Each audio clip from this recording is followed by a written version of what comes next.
Pagi itu, di tengah panas menyengat dan kemacetan kota Bogor, seorang pria berjaket biasa dihentikan polisi di persimpangan jalan. Tidak ada yang tahu, pria itu adalah seorang kolonel TNI dengan pengalaman tempur dari Papua hingga Aceh. Sebuah peluit, satu tuduhan, dan adu ego pun tak terhindarkan. Cekcok memanas, emosi hampir meledak, hingga sebuah keputusan pahit diambil di depan umum.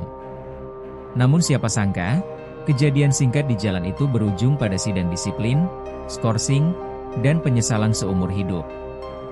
Apa yang sebenarnya terjadi di persimpangan pagi itu? Dan mengapa kebenaran baru terungkap ketika semuanya sudah terlambat? Simak kisah nyata penuh drama dan pelajaran hidup ini, sampai akhir. Jangan lupa like dan subscribe agar dapat melanjutkan cerita ini. Pagi itu, Bogor yang biasanya sejuk justru terasa menyengat, seolah matahari turun lebih rendah dari biasanya untuk menguji kesabaran setiap orang yang melintas. Asap knalpot bercampur debu memenuhi udara, membuat napas terasa sesak dan berat. Klakson kendaraan bersahutan tanpa henti, menciptakan kebisingan yang menekan telinga dan emosi. Jalanan padat merayap, wajah-wajah lelah terlihat di balik kaca helm dan mobil. Banyak orang mengumpat dalam hati, sebagian menatap kosong tanpa harapan. Tidak ada yang menyangka bahwa pagi yang terlihat biasa ini akan menjadi awal dari sebuah kisah besar. Sebuah kisah tentang kekuasaan, kesabaran, dan harga dari sebuah arogansi. Pagi itu, takdir sedang berjalan pelan di tengah kemacetan. Di antara deretan kendaraan, seorang pria parubaya mengendarai motor tua dengan tenang. Jaket hitam polos menempel di tubuhnya yang tegap, helm sederhana menutupi sebagian wajah yang sudah banyak menyimpan cerita. Tidak ada pengawalan, tidak ada atribut mencolok, dan tidak ada kesan orang penting. Namanya Andi, dan bagi siapapun yang melihatnya, ia hanyalah pengendara biasa yang terjebak macet. Namun di balik sikap tenangnya, tersimpan pengalaman medan tempur yang tidak terhitung jumlahnya. Ia pernah berdiri di hutan Papua yang sunyi dan mematikan, juga di Aceh saat konflik masih menyala. Bahkan panas gurun Arab pernah ia rasakan lebih kejam dari ini. Tapi entah mengapa, pagi di Bogor ini terasa berbeda dan lebih berat di dada. Keringat mulai mengalir di pelipis Andi, bukan hanya karena panas, tetapi karena pikirannya yang dipenuhi tanggung jawab. Ia memikirkan tugas-tugas di kantor, keputusan besar yang menunggu, dan orang-orang yang bergantung pada kepemimpinannya. Ia terbiasa berada dalam tekanan, terbiasa hidup dalam situasi berbahaya. Namun hari ini ia merasa seperti orang biasa yang tak berdaya di tengah kemacetan. Ada perasaan aneh yang mengganggu, seperti firasat yang tak bisa dijelaskan dengan logika. Matanya menatap lurus ke arah persimpangan di depan, tempat kendaraan saling berebut ruang. Lampu lalu lintas menyala merah terlalu lama, membuat kesabaran semua orang diuji. Andi menarik napas panjang, berusaha menjaga hatinya tetap tenang. Di sisi lain persimpangan, seorang polisi lalu lintas berdiri dengan sikap kaku dan tatapan tajam. Seragamnya rapi, peluit tergantung di leher, dan tongkat berada dalam genggaman. Namanya Amir. Sejak tadi, matanya menyapu setiap kendaraan yang melintas, mencari sesuatu yang bahkan ia sendiri tak yakin apa. Tatapannya kemudian berhenti pada Andi, seolah ada dorongan kuat untuk memperhatikannya lebih lama. Bukan karena kesalahan yang jelas, melainkan karena rasa ingin menunjukkan kuasa. Wajah Amir terlihat tegang, seakan ada emosi yang belum tersalurkan. Dalam diam, ia mengencangkan rahangnya dan bersiap mengambil tindakan. Keputusan yang diambil pagi itu akan menjadi awal dari konflik besar. Andi mulai mendekati garis persimpangan saat lampu lalu lintas hampir berubah warna. Detik demi detik terasa berjalan lebih lambat dari biasanya, seolah waktu sengaja ditahan. Tiba-tiba, suara peluit melengking memecah panas pagi yang menekan. Beberapa pengendara menoleh, sebagian terkejut, sebagian menghela napas kesal. Andi refleks menoleh ke arah suara itu, jantungnya berdetak sedikit lebih cepat. Wajahnya menunjukkan kebingungan bercampur kewaspadaan. Ia yakin tidak melanggar aturan apapun. Namun insting lamanya berkata bahwa sesuatu yang tidak menyenangkan sedang menunggunya. Dan pagi itu, di persimpangan yang padat dan panas, takdir mulai mempermainkan dua manusia dengan cara yang kejam. Peluit itu masih terasa menggema di telinga Andi ketika ia menepikan motornya ke pinggir jalan. Panas matahari memantul dari aspal, membuat suasana semakin menyiksa. Ia menurunkan standar motor dengan gerakan pelan, mencoba memahami apa yang baru saja terjadi. Beberapa pengendara lain menatap ke arahnya, sebagian dengan rasa ingin tahu, sebagian dengan ekspresi lega karena bukan mereka yang dihentikan. Andi melepas helmnya, memperlihatkan wajah yang tenang namun penuh tanda tanya. Ia berdiri tegap, kebiasaan lama yang terbentuk dari puluhan tahun disiplin militer. Dalam hatinya, ia bertanya-tanya kesalahan apa yang telah ia perbuat. Namun ia tetap memilih diam, menunggu penjelasan. Amir melangkah mendekat dengan langkah mantap dan wajah tanpa senyum. Tatapannya tajam, seolah sedang menginterogasi seorang pelanggar berat. Tanpa basa-basi, ia langsung meminta surat-surat kendaraan dengan nada perintah. Andi mengangguk pelan dan mengeluarkan dompetnya, menyerahkan SIM dan STNK dengan tangan yang tenang. Tidak ada perlawanan, tidak ada bantahan. Amir memeriksa satu persatu dengan cermat, berharap menemukan celah kesalahan.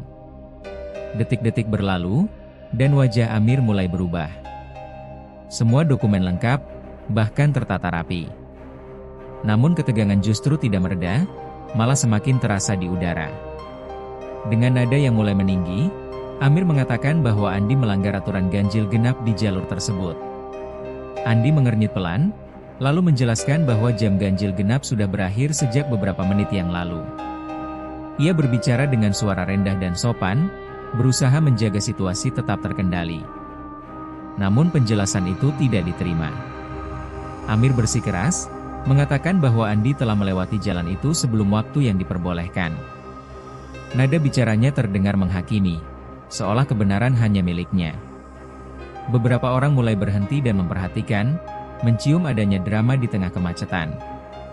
Udara panas berubah menjadi tekanan psikologis yang menyesakan. Andi mencoba kembali menjelaskan dengan lebih rinci, namun setiap kalimatnya seperti membentur tembok ego.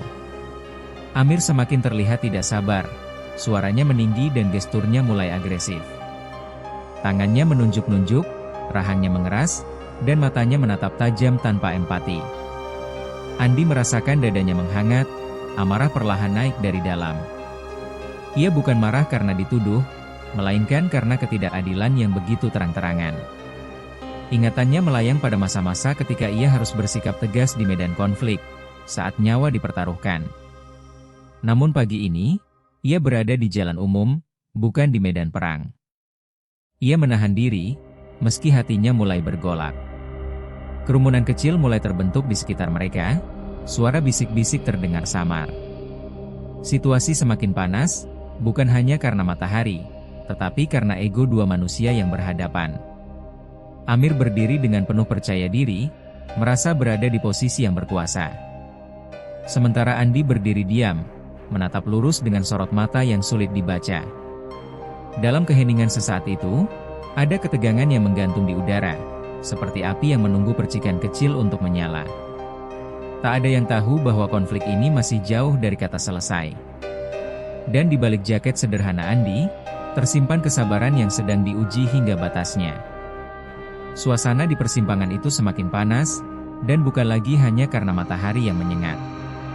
Kerumunan kecil sudah terbentuk, sebagian pengendara sengaja melambatkan laju kendaraannya hanya untuk melihat apa yang sedang terjadi. Amir berdiri semakin dekat dengan Andi, jarak di antara mereka terasa menekan dan tidak nyaman. Nada suara Amir terdengar keras dan menusuk, seolah ingin menunjukkan siapa yang berkuasa di jalan itu. Setiap kata yang keluar dari mulutnya seperti sengaja dipilih untuk merendahkan. Andi masih berdiri tegap, namun urat di lehernya mulai terlihat tegang. Detak jantungnya meningkat, dan napasnya terasa lebih berat dari sebelumnya. Di dalam dirinya, pertempuran batin sedang berlangsung. Amir kembali menuduh Andi sengaja melanggar aturan dan berpura-pura tidak tahu. Kata-katanya semakin kasar, bahkan mulai menyentuh harga diri. Beberapa kalimat bernada sindiran membuat suasana semakin memanas. Andi mengepalkan tangannya tanpa sadar, sebuah refleks lama yang muncul saat ia merasa terancam. Ingatannya melayang ke masa lalu, ketika sikap arogan seperti ini sering berujung pada konflik fisik di medan tugas. Ia tahu betul bagaimana satu dorongan kecil bisa berubah menjadi pertarungan yang tak terkendali. Namun kali ini, ia juga sadar bahwa satu kesalahan kecil bisa menghancurkan segalanya. Ia menundukkan kepala sejenak, berusaha menenangkan pikirannya yang berkecamuk. Kerumunan mulai berbisik lebih keras, beberapa orang bahkan mengeluarkan ponsel untuk merekam. Amir tidak peduli, justru terlihat semakin percaya diri dengan perhatian yang ia dapatkan.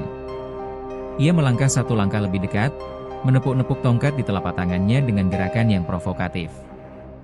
Andi mengangkat kepalanya, menatap Amir dengan sorot mata yang dalam dan dingin. Tidak ada ancaman di sana, hanya peringatan yang sunyi. Detik itu terasa sangat lama, seolah waktu berhenti tepat di antara dua napas mereka.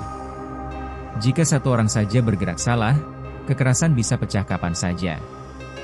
Andi akhirnya membuka suara, kali ini dengan nada yang lebih tegas namun tetap terkendali. Ia menegaskan kembali bahwa dirinya tidak melanggar aturan, dan meminta agar situasi diselesaikan secara adil. Namun Amir justru menertawakannya dengan nada sinis. Tawa itu menusuk lebih dalam daripada teriakan. Amarah Andi melonjak tajam, dadanya terasa sesak, dan pandangannya sempat mengabur. Dalam sepersekian detik, ia membayangkan tangannya melayangkan pukulan, mengakhiri semua penghinaan itu. Namun bayangan wajah keluarga dan sumpah pengabdiannya menghentikannya tepat waktu. Ia menggenggam rahangnya kuat-kuat, memaksa dirinya tetap berdiri di tempat. Keheningan tiba-tiba menyelimuti mereka berdua, seperti badai yang tertahan sesaat sebelum menghantam. Amir dan Andi saling menatap tanpa berkedip, dua ego yang saling berhadapan di bawah panas matahari. Keringat menetes dari wajah Andi, bercampur antara panas dan emosi yang tertahan. Ia tahu, jika situasi ini terus dibiarkan, segalanya akan berakhir buruk. Dalam hati kecilnya, ia mulai mempertimbangkan jalan yang paling pahit namun paling aman. Sebuah keputusan yang akan ia ambil bukan karena kalah, melainkan demi menjaga kendali atas dirinya sendiri. Dan dari titik inilah, arah cerita akan berubah dengan cara yang tak pernah dibayangkan siapapun di persimpangan itu. Keheningan di persimpangan itu akhirnya pecah bukan oleh teriakan, melainkan oleh keputusan yang paling berat bagi Andi. Ia menurunkan pandangannya sejenak, bukan karena takut, tetapi karena lelah menghadapi ketidakadilan yang tak berujung. Dengan gerakan pelan, ia meraih dompetnya dan mengeluarkan sejumlah uang. Amir langsung terdiam, matanya mengikuti setiap gerakan tangan Andi. Tanpa banyak kata, Andi menyerahkan uang itu, wajahnya datar namun matanya menyimpan amarah yang dalam. Kerumunan langsung bubar, seolah drama telah selesai dan tak ada lagi yang menarik untuk ditonton. Amir menerima uang itu tanpa rasa bersalah, bahkan tanpa ucapan terima kasih. Andi mengenakan kembali helmnya, menyalakan motor, dan pergi meninggalkan persimpangan dengan hati yang terasa berat. Perjalanan menuju kantor terasa jauh lebih panjang dari biasanya. Jalanan masih macet, panas masih menyengat, namun yang paling menyiksa adalah perasaan di dalam dadanya. Tangannya mencengkeram setam motor lebih kuat dari biasa, rahangnya mengeras menahan emosi. Bukan uang yang ia sesalkan, melainkan harga diri dan prinsip yang terpaksa ia korbankan. Ia teringat anak buahnya, aturan yang selalu ia tekankan, dan nilai kejujuran yang selama ini ia pegang teguh. Pagi itu, semua terasa seperti dikhianati oleh satu sikap arogan. Sesampainya di area kantor, Andi memarkir motornya dengan gerakan cepat. Wajah ramah yang biasa terlihat kini tergantikan oleh ekspresi dingin dan tegang. Di ruang kerjanya, Andi duduk terdiam beberapa saat, mencoba menata pikirannya. Ruangan itu sunyi, hanya terdengar suara pendingin udara yang berdengung pelan. Ia menatap meja kerjanya, penuh dokumen dan tanggung jawab negara. Tangannya bergetar tipis ketika ia mengambil ponsel dari saku jaket. Sebuah nama tertera di layar, seseorang yang memiliki kewenangan besar. Andi menarik napas panjang sebelum menekan tombol panggil. Suaranya terdengar tenang saat berbicara, namun setiap kata mengandung tekanan yang kuat. Ia menceritakan kejadian di jalan dengan runtut, tanpa emosi berlebihan, hanya fakta demi fakta. Di seberang telepon, suasana berubah drastis. Sang atasan terdiam cukup lama, napasnya terdengar berat. Rasa malu dan amarah bercampur dalam satu waktu. Ia tidak menyangka anak buahnya berani bersikap seperti itu, apalagi terhadap seseorang yang memiliki rekam jejak pengabdian panjang. Nada suaranya berubah tegas, berjanji akan menindaklanjuti masalah ini secepatnya. Telepon ditutup, namun dampaknya baru saja dimulai. Andi meletakkan ponselnya perlahan, lalu bersandar di kursi. Ia tidak merasa lega, justru ada rasa getir yang sulit dijelaskan. Baginya, ini bukan soal balas dendam, melainkan tentang menjaga marwah dan keadilan. Sementara itu, jauh dari ruang kerja Andi, Amir sama sekali tidak menyadari apa yang sedang bergerak di balik layar. Ia merasa pagi itu berjalan seperti biasa, bahkan mungkin merasa menang. Uang di sakunya terasa sebagai hasil dari kekuasaan kecil yang ia banggakan. Ia tertawa bersama rekan-rekannya, menikmati kopi di jam kerja tanpa rasa khawatir. Tidak ada rasa bersalah, tidak ada bayangan konsekuensi. Ia tidak tahu bahwa satu keputusan arogan di bawah matahari pagi telah memicu rangkaian peristiwa besar. Sebuah badai sedang bergerak perlahan menuju dirinya. Dan saat badai itu tiba, tidak ada lagi jalan untuk menghindar. Panggilan mendadak itu membuat suasana di kantor berubah drastis. Amir yang sebelumnya tertawa lepas mendadak terdiam ketika namanya disebut dengan nada keras. Ia melangkah ke ruang atasannya dengan wajah bingung, masih membawa cangkir kopi di tangannya. Setiap langkah terasa semakin berat, meski ia belum tahu apa yang sedang menantinya. Begitu pintu tertutup, suasana berubah dingin dan menekan. Atasannya berdiri dengan wajah merah padam, menatap Amir tanpa berkata apapun selama beberapa detik yang terasa sangat panjang. Nama Andi disebut dengan nada tegas, dan pada saat itu, jantung Amir seakan berhenti berdetak. Ia baru menyadari bahwa pria berjaket sederhana yang ia hentikan bukanlah orang biasa. Sidang disiplin dilakukan dengan cepat namun tegas. Semua kronologi dipaparkan tanpa ditutup-tutupi, dari penghentian di jalan hingga uang yang diterima. Tidak ada ruang untuk pembelaan, tidak ada alasan yang bisa diterima. Amir hanya bisa tertunduk, keringat dingin mengalir di pelipisnya. Saat disebutkan bahwa Andi adalah seorang kolonel TNI dengan rekam jejak panjang di medan operasi, wajah Amir semakin pucat. Kesombongan yang tadi pagi ia banggakan runtuh seketika. Ia teringat kembali setiap kata kasar yang ia ucapkan, setiap tatapan merendahkan yang ia berikan. Penyesalan mulai menghantamnya tanpa ampun. Keputusan pun dijatuhkan tanpa ragu. Amir dinyatakan bersalah atas pelanggaran disiplin dan penyalahgunaan wewenang. Skorsing dijatuhkan, dan namanya tercatat dalam laporan resmi. Ruangan sidang terasa sunyi saat palu keputusan diketuk. Amir berdiri dengan langkah gontai, dunia seolah berputar terlalu cepat. Ia ingin meminta maaf, ingin memperbaiki semuanya, namun semuanya terasa sia-sia. Kesempatan itu telah berlalu bersama panas pagi di persimpangan. Untuk pertama kalinya, ia benar-benar merasakan arti dari kehilangan kepercayaan. Sementara itu, Andi menerima kabar hasil sidang dengan perasaan campur aduk. Tidak ada senyum kemenangan di wajahnya, tidak ada rasa puas. Ia hanya terdiam, menatap keluar jendela kantor. Baginya, keadilan bukan tentang menghukum, melainkan tentang mencegah hal serupa terjadi lagi. Ia teringat bagaimana dirinya memilih mengalah di jalan demi menghindari kekerasan. Keputusan itu mungkin terlihat lemah di mata sebagian orang, namun justru itulah bentuk kekuatan yang sesungguhnya. Ia berharap kejadian ini menjadi pelajaran, bukan hanya bagi Amir, tetapi bagi semua yang memegang wewenang. Di sudut lain kota, Amir duduk sendiri dengan kepala tertunduk. Seragam yang biasa ia banggakan kini terasa berat di tubuhnya. Ia menyadari bahwa jabatan bukanlah tameng untuk bersikap sewenang-wenang. Kekuasaan tanpa hati hanya akan membawa kehancuran. Air mata menetes perlahan, bercampur rasa malu dan penyesalan yang terlambat datang. Ia belajar dengan cara yang paling menyakitkan, saat semua sudah terjadi dan tak bisa diulang. Pagi yang ia kira biasa ternyata menjadi titik balik hidupnya. Kisah ini bukan tentang siapa yang lebih tinggi pangkatnya, atau siapa yang menang dan kalah. Ini adalah cerita tentang sikap, tentang pilihan di bawah tekanan, dan tentang konsekuensi dari setiap tindakan. Terkadang, orang paling sederhana yang kita temui justru menyimpan kekuatan terbesar. Dan terkadang, satu keputusan arogan di waktu yang salah bisa menghancurkan masa depan. Semoga kisah ini menjadi pengingat bagi kita semua, bahwa kerendahan hati selalu lebih kuat daripada kekuasaan. Karena pada akhirnya, kebenaran akan selalu menemukan jalannya sendiri, meski datang terlambat.